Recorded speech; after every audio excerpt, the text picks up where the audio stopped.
واللہ بما تعملون خبیر، اور جو کچھ تم کرتے ہو اللہ تعالیٰ اس سے باخبر ہے۔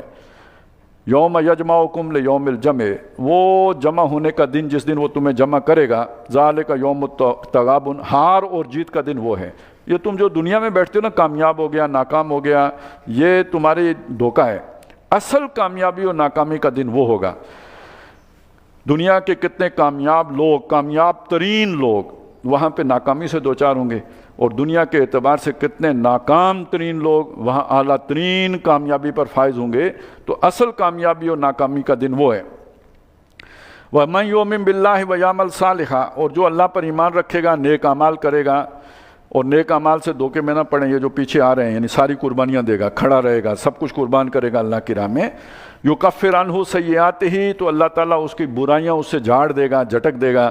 ویدخلہ جنات، اور اسے ان باغات میں داخل کرے گا، تجری من تحتہا الانہار، جہاں نہریں رواں ہوں گی، خالدین فیہا ابدا، رہیں گے اس میں ہمیشہ ہمیش۔ ذالک الفوز العظیم، بڑی کامیابی یہ ہے۔ والذین کفروا وکذبوا بآیاتنا، اس کے برعکس جنہوں نے کفر کیا اور ہماری آیات کو جھٹلایا، غلط ثابت کرنے کی کوشش کی، اولئک اصحاب النار، وہ دوزخ والے ہوں گے، آگ والے ہوں گے، خالدین فیہا، ہمیشہ رہیں گے وہاں، وبئس المصیر، اور واپس پہنچنے کی بہت بری جگہ ہے، لوٹ کے پہنچنے کی بری جگہ ہے۔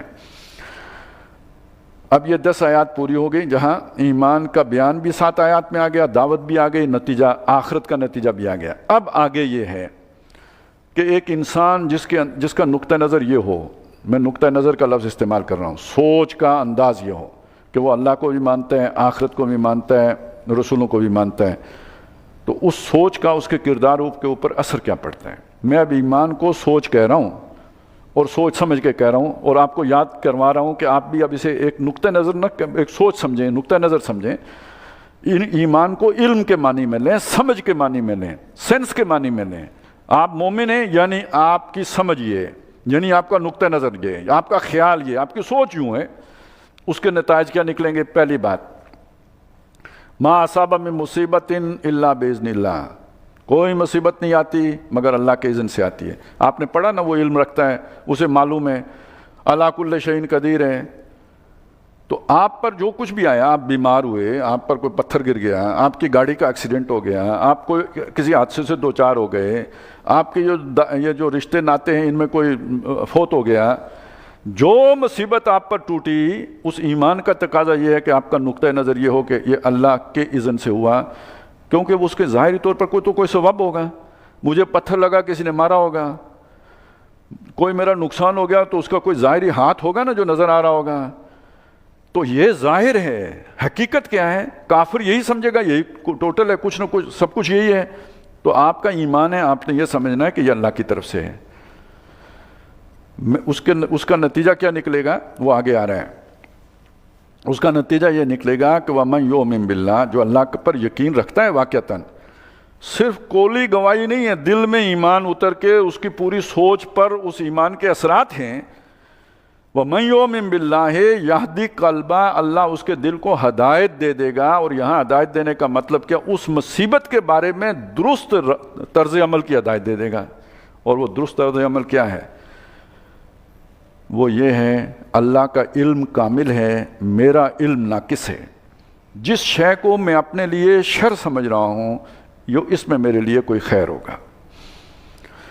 واپس چلیے سورہ کاف، موسیٰ علیہ السلام جن صاحب سے ملے تھے، ان صاحب کو ذہن میں لائے، خضر جو تھے، تو انہوں نے ایک بچہ مار دیا، انہوں نے کشتی پھوڑ دی۔ اب وہ جو کشتی جن کی توڑی ہوگی، نئی بیچارے لے کے آ رہے تھے، وہ ٹوٹ گئی، کتنا انہیں افسوس لگا ہوگا۔ اب یہ خضر جس نے توڑی، وہ یہ جانتا ہے کہ یار آگے جو ہے نا وہ بادشاہ کشتی غصب کر لے گا، تو ٹوٹی ہوئی ہوگی تو بچ جائے گی۔ جن کی ٹوٹی انہیں تو نہیں پتا، وہ تو جب بادشاہ کو دیکھیں گے باقی کشتیاں پکڑتے ہوئے، اس کے کہیں الحمدللہ ہماری کشتی بچ گئی، ٹوٹنے کی خیر ہے۔ جس کا بچہ مارا، جس کا بچہ مر گیا، اس کو تو نہیں پتا نا یہ کیوں مرا، وہ تو بس ٹھیک ہے مر گیا، وہ چھت سے گرا تھا، دوسرے پڑوسیوں کے بچے نے دھکا دیا تھا تو مر گیا، وہ تار ننگی رہ گئی تھی تو مر گیا، کوئی اس کا سبب بنے گا۔ لیکن وہ جس نے مارا، اس نے کیوں مارا؟ کہ یہ بچہ بڑا ہو کے وہ حرکتیں کرتا، خود بھی دوزخ میں جاتا، ماں باپ کو بھی ستاتا، اللہ نے اس کو بھی جنت کی راہ دکھا دی، معصومیت میں ہی اٹھا لیا، ان کو بھی اس کل کی مصیبت سے بچا لیا اور انہیں اس کی جگہ پہ بہتر بچہ بھی عطا کر دیا۔ تو وہ اس موقع پہ عام طور پہ کوئی کہہ بھی رہا تھا کہ وہ آپ مثال دیتے ہیں تو بات بہتر سمجھ میں آ جاتی ہے، لیکن چلیں میں یہاں آپ کے سامنے وہ بات رکھ دیتا ہوں کہ وہ کوئی بادشاہ تھا نا، اس کا ایک وزیر تھا، اس کی یہ عادت تھی کوئی بھی واقعہ ہوتا ہے وہ کہتا ہے الحمدللہ۔ وزیر بہت لائق تھا اور بہت یعنی ایفیشینٹ اپنے کاموں میں، بادشاہ اسے پسند بھی بہت کرتا ہے، لیکن یہ وزیر یہ الحمدللہ کوئی بہت بے تکی بھی استعمال کر دیتا، بادشاہ کو غصہ بہت چڑھتا، لیکن یہ کہ وہ اس کی باقی جو بھی کارکردگی تھی اس کو دیکھ کے چپ ہو جاتا۔ ایک دن وزیر کی کمبختی آئی، بادشاہ کی کہیں وہ کام کرتے انگلی کٹ گئی، بادشاہ نے کہا اس نے کہا الحمدللہ، بس یہ انف از انف۔ بادشاہ کو بہت تب چڑھی، اس نے کہا اسے قتل کرو، اس نے کہا الحمدللہ۔ بادشاہ نے سوچا اس کو تو مزہ نہیں آئے گا، یہ قتل کر دیا ایک دم ہی کام، اس نے کہا قید کرو، اس نے کہا الحمدللہ۔ اچھا ٹھیک ہو گیا جی۔ ایک وقت گزرا بہت، اس کے بعد ایک دن بادشاہ سلامت شکار پہ نکلے اور انہیں ایک ایسا نایاب ہرن نظر آیا، بےتاب ہوئے، اس کے پیچھے دوڑ لگائی، شاہی گھوڑا، اس کے باقی گھوڑے پیچھے رہ گئے اور بادشاہ ہرن کے پیچھے جنگل میں کہیں گھس گیا بہت دور اور اپنے قافلے سے بچھڑ گیا اور چڑھ گیا وحشیوں کے اڈے۔ ان کا کوئی قربانی کا دن تھا، انہیں ہٹا کٹا بادشاہ ملا، انہوں نے کہا ایسی قربانی کدھر ملنی ہے، وہ پکڑ کے لے گئے۔ اور جب ان کا جو بڑا جو سردار تھا جب اس کے سامنے پیش کیا تو اس نے پورا اس کا جائزہ لیا، سکیننگ کی، انگلی کٹی ہوئی ملی، انہوں نے کہا یار ایک کانا بادشاہ جڑا ہے نا یہ قربانی نہیں لگ دی، اس کو چھوڑ دیا۔ اب وہ بادشاہ سوچتا ہوا واپس آ رہا ہے کہ اگر انگلی نہ کٹی ہوتی نا آج گردن کٹنی تھی۔ فوراً جب واپس پہنچا سب سے پہلے وزیر کو آزاد کیا، اسے بلایا، اسے کہا یار وہ انگلی کٹنے والی الحمدللہ تو مجھے سمجھ آ گئی ہے، لیکن یہ جو تمہیں جیل ہوئی تھی اور تم نے کہا تھا کہ الحمدللہ وہ تو مجھے اب بھی نہیں سمجھ آئی ہے۔ اس نے کہا بادشاہ سلامت، اگر میں آزاد ہوتا تو آپ کے ساتھ ہوتا، اور آپ کے ساتھ ہوتا تو میں بھی پکڑا گیا ہوتا، اور انگلی آپ کی کٹی ہوئی تھی میری تو نہیں کٹی ہوئی تھی۔ تو اب وہ جو منصوبہ ساز ہے، بات سمجھیں، یعنی یہ صرف میں نے سمجھانے لطیفہ سنانے کے لیے نہیں، بات سمجھانے کے لیے عرض کی ہے۔ اب وہ جو ہستی ہے علیم بذات الصدور یعلم ما فی السماوات والارض، جس کے لیے ماضی حال مستقبل کچھ بھی نہیں ہے، اس کے لیے ٹائم ایک جگہ پہ کھڑا ہے، گویا یہ زمانے میرے اور آپ کے لیے ہیں، اس کے لیے کوئی زمانہ نہیں ہے۔ وہ جس طرح چیزوں کو دیکھ کے فیصلہ کر رہا ہے، وہ ٹھیک فیصلہ کر رہا ہے یا میں اور آپ ٹھیک فیصلہ کریں گے؟ اگر ایمان ہے تو پھر جو مصیبت آئی اس کے اذن سے ہے، میری اس سے دوستی ہے، میرا کیوں کچھ بگاڑے گا، کچھ بہتر ہی کیا ہوگا۔ یہ ہے جی وہ ہدایت جس کا یہاں ذکر، یہ عام ہدایت نہیں ہے، یہ دل کی ہدایت ہے۔ وَمَن یُؤْمِن بِاللَّهِ یَہْدِ قَلْبَهُ۔ اب آپ کو پتہ ہے آدمی مضبوط کردار کا آدمی کہاں سے بنتا ہے؟ اس نقطہ نظر سے بنتا ہے، جو یہ سمجھے کہ جو کچھ بھی ہوتا ہے اللہ کے کرنے سے ہوتا ہے، اور اللہ جو کچھ بھی میرے لیے کرے گا بہتری کرے گا۔ اب اسے کیا فکر ہے کہ فوجیں تھوڑی ہیں کہ فوجیں بڑی ہیں اور وسائل کم ہیں کہ وسائل زیادہ ہیں۔ یہاں سے کردار میں پختگی پیدا ہوتی ہے، اور یہ نقطہ نظر ہی نہ ٹھیک ہو تو پھر یہ کہ وسائل پہ توقع ہوتی ہے ساری، اور توکل ہوتا ہے، اور وہ یکسبون کل صیحۃ علیہم، ذرا اونچی آواز آئی تو دھڑکا لگ جاتا ہے، اور یہ کمزور پرسنالٹیز ہوتی ہیں۔ واللہ بکل شیء علیم، اللہ کو ہر شے کا علم ہے۔ واطیعوا اللہ واطیعوا الرسول، وہ پہلی بات تھی، اور دوسرا اللہ اور رسول کی اطاعت کرو۔ اب اطاعت مشکل نہیں ہوگی، اگر ایمان ہے اطاعت مشکل معلوم نہیں ہوگی، اطاعت کرنا بہت آسان ہے۔ وہ اطاعت اس میں تو کا لفظ ہے، یعنی آمادگی، دلی آمادگی ہوگی وہ کرنے میں، اللہ اور رسول کے احکامات کی طرف دوڑ کے آئیں گے، خوش دلی سے کریں گے۔ فَإِن تَوَلَّيْتُمْ، اور اگر تم منہ موڑو گے، فَإِنَّمَا عَلَىٰ رَسُولِنَا الْبَلَاغُ الْمُبِينُ، تو ہمارے رسول کے ذمہ واضح طور پر پہنچانے کے علاوہ اور کوئی ذمہ داری نہیں ہے۔ تیسری چیز، اللہ لا الہ الا ہو، اللہ کے سوا کوئی الہ نہیں ہے۔ یہاں میں الہ کا ترجمہ نہیں کر رہا، اس لیے کہ اگلے جملے سے میں چاہوں گا ذرا آپ خود اپنے ذہن پہ زور دیں کہ یہاں الہ کا کیا ترجمہ ٹھیک ہوگا۔ اللہ کے سوا کوئی الہ نہیں۔ وَعَلَى اللَّهِ فَلْيَتَوَكَّلِ الْمُؤْمِنُونَ، ایمان والوں کو اللہ ہی پر توکل کرنا چاہیے، بھروسہ کرنا چاہیے۔ اب الہ کا کیا ترجمہ کریں گے؟ کوئی حاجت روا نہیں، کوئی مشکل کشا نہیں، کوئی ضرورت پوری کرنے والا نہیں، اس پر توکل ہے نا، بھروسہ اس پر ہے، امید اس پر ہے، توقع اس پر ہے۔ لیکن اس امید، اس توقع کا یہ مطلب غلط ہوگا کہ مومن صاحب جو ہے نا گھر بیٹھ رہے ہیں کہ اللہ کے منہ میں نوالا ڈالے گا تو چباؤں گا۔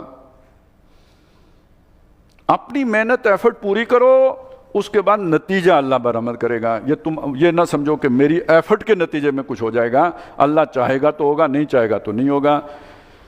تھوڑی محنت سے زیادہ مل سکتا ہے, بڑی زیادہ محنت سے کم ملے, یہ اللہ کا فیصلہ ہوگا. اور توکل کا یہ مطلب ہے کہ خنجر تیز رکھ اپنا, لیکن پھر انجام اس کی تیزی کا مقدر کے حوالے کر. اپنی تیاری پوری, لیکن یہ اپنے اسباب پر بھروسہ کر لینا کہ میرے چونکہ اسباب پورے ہیں لہذا نتیجہ برآمد ہو جائے گا, یہ ایمان کے خلاف ہوگا. اسباب ہیں لیکن اللہ نے چاہا تو نتیجہ برآمد ہوگا, یہ اس ایمان کا تقاضا ہے. نقطہ نظر میں فرق. اسباب کافر کے پاس بھی ہوں گے, اسباب مومن کے پاس بھی ہوں گے. وہ اسباب پر توکل کر کے بیٹھے گا, مومن اللہ پر توکل کرے گا. یہ والا جو ایمان ہے نا, جو اگلی بات آئی ہے یہ سمجھ لیں آپ کس جگہ پر ہیں, کیا سوچ رہے ہیں. یہ دل میں جو یہ کیفیت, یہ توکل, یہ اطاعت, یہ راضی برضائے رب رہنا, اس کے لیے خطرہ کہاں سے ہے؟ یا ایھا الذین آمنوا, اے وہ لوگوں جو ایمان لائے ہو, ان من ازواجکم, تمہاری بیویوں میں سے کوئی, و اولادکم, اور تمہاری اولاد, عدو لکم, تمہارے دشمن ہیں. اب یہ کون سی دشمنی ہے؟ تمہارے ایمان کو یہاں سے خطرہ ہے, یہ مطلب ہے. کون سے ایمان کو؟ قولی ایمان کو نہ. یہ جو قربانیاں پیدا کرتا ہے ایمان, یہ جو راضی برضائے رب رہنے کی کیفیت والا ایمان, اس کو خطرہ یہاں سے ہے. ادھر تمہارا ٹلٹ ذرا سے تم غافل ہوگے تو خود بخود ہو جائے گا. جیسے پانی برتن میں سنبھال کے رکھنا پڑتا ہے, نہیں تو بہہ جاتا ہے, اسی طرح تم اپنے آپ کو سنبھال کے, روک کے, چوکنے رہ کے رہو گے تو بچے رہو گے, نہیں تو بس ادھر خود دل مڑ جائے گا. ہوشیار رہنا ہے. فاحذروہم, ان سے چوکنے رہنا. ساتھ ہی رہنمائی دے دی. اس کا یہ مطلب نہیں ہے کہ ان کو سچ مچ دشمن سمجھ لینا ہے. وَإِن تَعْفُوا, اگر معاف کرتے رہو گے, وَتَصْفَحُوا, درگزر کرو گے, وَتَغْفِرُوا, اور بخشتے رہو گے, فَإِنَّ اللَّهَ غَفُورٌ رَحِيمٌ, اللہ بھی بہت بخشنے والا مہربان ہے. تم بھی بہت غلطیاں کرتے رہتے ہو, وہ بھی تمہارے ساتھ یہی معاملہ کرتا ہے. تمہارے گھر والے بھی غلطیاں کریں گے. اب تم پہلے ہی سے چوکس ہو, چوکنے ہو, تمہیں ہوشیار ہو, خطرہ ہے کہ گھر والے غلطی کریں گے, کہ وہ کوئی دنیا کی طرف طلب ہوگی, پکاریں گے, تو اس وقت ریئیکٹ نہیں کرنا ہے, بلکہ خوبصورتی کے ساتھ بخشنا ہے, معاف کرنا ہے, درگزر کرنا ہے ان کی اس غلطی کو, لیکن اپنے موقف پہ ڈٹے رہنا ہے, پھسلنا نہیں ہے. یہ بات ہے جو قرآن سمجھا رہے ہیں. انما اموالکم و اولادکم فتنہ, مال اور اولاد فتنہ ہے. فتنہ کیا مطلب؟ کسوٹی ہے جس پر تم پرکھے جاتے ہو. امتحان ہے نا دنیا, تو امتحان کیسے لے گا اللہ؟ ایک طرف یہ محبتیں رکھی ہیں, دوسری طرف اپنی محبت رکھی ہے. روخ روشن کے آگے شمع رکھ کر یہ کہتے ہیں ادھر آتا ہے دیکھیے, یا ادھر پروانہ جاتا ہے. یہ امتحان ہے بس. جو ادھر چلا گیا یہ فاسق ہو گیا اندر سے. دنیا کو نہیں پتا, اللہ کو پتا ہے. اب اللہ تعالیٰ وہ حالات پیدا کرے گا, سچویشن پیدا کرے گا, جہاں لوگوں کے سامنے بھی یہ یو ٹرن لے کے دنیا کی طرف جائے گا, 300 لے کے واپس آ جائے گا, جانے سے انکار کر دے گا, لات پکڑ لے گا کہ ٹوٹ گئی ہے, پیٹ پہ ہاتھ رکھ لے گا کہ درد ہو گیا ہے, اب بہانے بنائے گا, اور اپنی قسموں کو ذریعہ بنا لے گا رکنے جانے سے, اللہ کی راہ میں جانے سے. انما اموالکم و اولادکم فتنہ واللہ عندہ اجر عظیم. اب یہ بھی نقطہ نظر کی بات ہے. اجر عظیم اللہ کے پاس ہے کا کیا مطلب؟ یہ مال و اولاد سے کیوں محبت ہوتی ہے؟ یہ ہماری زندگی کے سپورٹس ہیں. وہ بڑھاپے کی لاٹھی ہے نمبر 1. نمبر 2 یہ کہ وہ ہماری ذات کی ایکسٹینشن ہے. اولاد, ہم نہیں ہوں گے ہماری اولاد ہوگی, یہ نہیں ہم ہوں گے, یہ ہماری ایکسٹینشن ہے آگے. یہ پوتے کیوں زیادہ اچھے لگتے ہیں؟ یہ امید ہو جاتی ہے کہ کام آگے چل پڑا ہے نا, یہ وہ سلسلہ آگے چلے گا, نام باقی رہے گا ایک. اور دوسرا بڑھاپے کی سہارا لاٹھی اور مال, وہ بھی تو یہ دنیا کی ضرورتیں جتنی بھی پڑیں, بیمار ہوں گے تو پیسہ چاہیے ہوگا یا نہیں, دوائی دارو سب کچھ, ان پہ آسرا ہوتا ہے. تو اللہ تعالیٰ یہ بتا رہے ہیں نہیں, یہ آسرا یہ جھوٹا سا آسرا ہے, دھوکے کی ٹٹیاں ہیں. اصل اجر عظیم تو اللہ کے پاس ہے. اب دیکھیں یہ نقطہ نظر کا فرق ہے. ایک دل میں ایمان کا پیدا ہو جانا اور اس کے نتیجے میں یہ نقطہ نظر بن جانا, اور ایمان کے نہ ہونے کی صورت میں سارا انحصار دنیا کے اسباب کے اوپر ہو جانا. واللہ عندہ اجر عظیم. فاتقوا اللہ ما استطعتم, پس اللہ کا تقوی اختیار کرو جتنا تمہارے بس میں. اب تقوی کا مطلب یہاں پہ کیا؟ ایمان کی حفاظت کرو. وہ جو سورہ منافقون میں آیا تھا، یا ایھا الذین آمنوا لا تلھکم اموالکم ولا اولادکم عن ذکر اللہ، اللہ کی معرفت کے اس درجے سے کہیں تمہارے مال اور اولاد تمہیں غافل نہ کر دیں. چوکنے رہو. فاتقوا اللہ ما استطعتم، جتنا بس میں ہے چوکنے رہو. واسمعوا واطیعوا، اور جو پکار لگے اللہ کے دین کی خاطر اس پہ لبیک کہو. اطیعوا، پھر اس پہ یہاں واسمعوا واطیعوا وہ والا نہیں ہے جو پہلے آیا ہے. اطیعوا اللہ واطیعوا الرسول والا نہیں ہے. یہ جو وقت کی پکار لگتی ہے، کوئی جو رسول پکار لگاتے ہیں، جو امیر وقت یا کوئی جو بھی اللہ کے دین کے لیے جو کھڑا ہو، جو وہ پکار لگاتا ہے جس میں قربانی دینی پڑتی ہے، اس سے منہ نہ موڑو، جان مت بچاؤ. تو بچا بچا کے نہ رکھ اسے، تیرا آئینہ ہے وہ آئینہ کہ شکستہ ہو تو عزیز تر ہے نگاہ آئینہ ساز میں، لہذا لبیک کہو. واسمعوا واطیعوا وانفقوا خیرا لانفسکم، پھر انفاق آ گیا جی. اپنے بھلے کو، اپنے فائدے کو، نفاق سے بچنے کے لیے خرچ کرو، لگاؤ، کھپاؤ. ومن یوق شح نفسہ، جو اس لالچ سے بچا لیا گیا کہ میں بچا بچا کے رکھوں، محفوظ کر کے رکھوں، کل کام آئے گا اور رکھوں، جو اس سے بچا لیا گیا، فاولئک ھم المفلحون، اس کا تزکیہ ہوا، وہ ہے جو بامراد ہوا. ان تقرضوا اللہ قرضا حسنا، اگر تم اللہ کو قرض حسن دو گے، یعنی اپنا سب کچھ اللہ کی راہ میں لٹاؤ گے، یضاعف لکم، وہ تمہیں دگنا چگنا کر کے دے گا، ویغفر لکم، باقی چھوٹے موٹے گناہ معاف کر دے گا. واللہ شکور حلیم، اللہ بہت قدردان ہے. تم اللہ کے لیے قربانی دو اور وہ تمہیں کوئی پھیلی نہ دے، بہت قدردان ہے اور حلیم، تحمل والا ہے. عالم الغیب والشہادۃ العزیز الحکیم، چھپے ظاہر سب کا جاننے والا ہے، زبردست ہے اور حکمت والا ہے. بارک اللہ لی ولکم فی القرآن العظیم ونفعنی وایاکم بالآیات والذکر الحکیم. اب ہم